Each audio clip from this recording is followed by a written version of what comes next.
New and creative ways to cook. That's what we hope to accomplish on our segments of Christopher's Kitchen. Now, on this edition, for those of you that have labored and labored over making that pie crust just like your grandmother made, and it didn't turn out the same, we may have a new twist on an old idea. Well, it's probably one of the oldest recipes around as a pie crust. But for me, this is an easier way. I don't like rolling out pie crust and getting flour everywhere and stuff like that. So this is easier. You do it in a food processor. And what we do is we form it, roll it, put it in the freezer, and then we grate it. The basic pie crust that I use is 60% flour, 40% butter by weight. Okay? And that's the best way to do it. If you're going to do any baking, you should probably have a scale around anyway. If not, you can use a recipe that you've always been using at home. That's fine. But this is the way we do ours. Yeah, and you know, this borderlines on meddling in some families here, but changing a pie crust recipe. Yeah, use your own pie crust. I don't want to upset anybody. But this is great. It really is a flaky pie crust. 60% flour, 40% butter. Okay, and this butter is cold. It's very cold, and I've cubed it.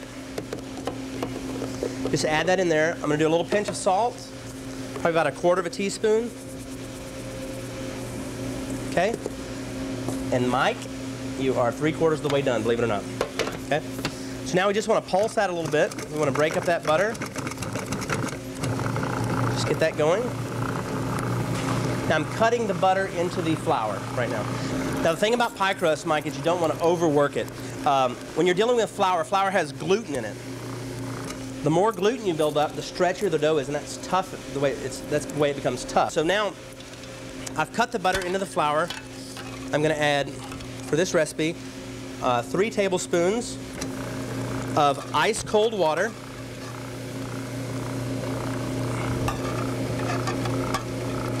Just till it comes together. See it starting to come together there? And that's it. Once it starts doing that, we're basically done. Just going to take this out and dump it on the cutting board.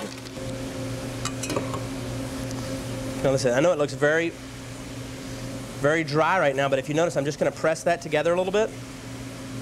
And that's all that really needs. I'm trying careful not to knead this, you know, pushing down on it like a bread dough, because I really want that butter and flour to remain separate. That's what makes a pie crust flaky. Now, if you wanted to be very accurate, you could weigh these to make sure you have equal halves. And this recipe is enough for 2 pie crusts. Now we're just going to wrap these. Plastic wrap, put these in the freezer. Now after they are in the freezer, probably 40 minutes or so is plenty of time, but this also stores very well. You could use one now and 2 months later use the other one.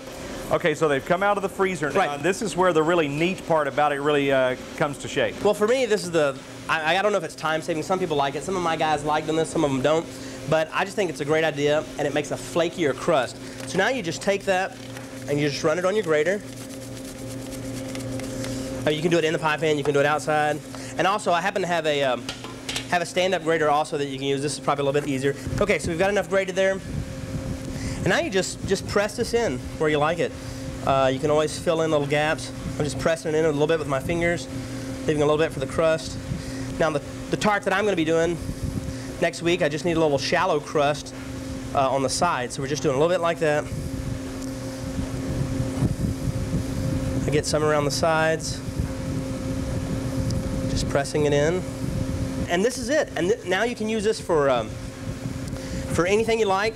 The only thing I'm trying to show you here is just a method, just a different way of doing it so you don't have to roll it out, have flour everywhere. You can just grate it and put it in there.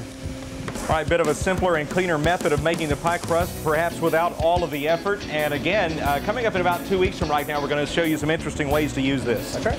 We're going to have a sweet tart and a savory tart that we'll be creating with the use of this type of pie crust. And certainly this recipe and others can be accessed on the food page at kbtx.com. Just click on to Christopher's Kitchen. For Christopher Lampo, I'm Mike Wright.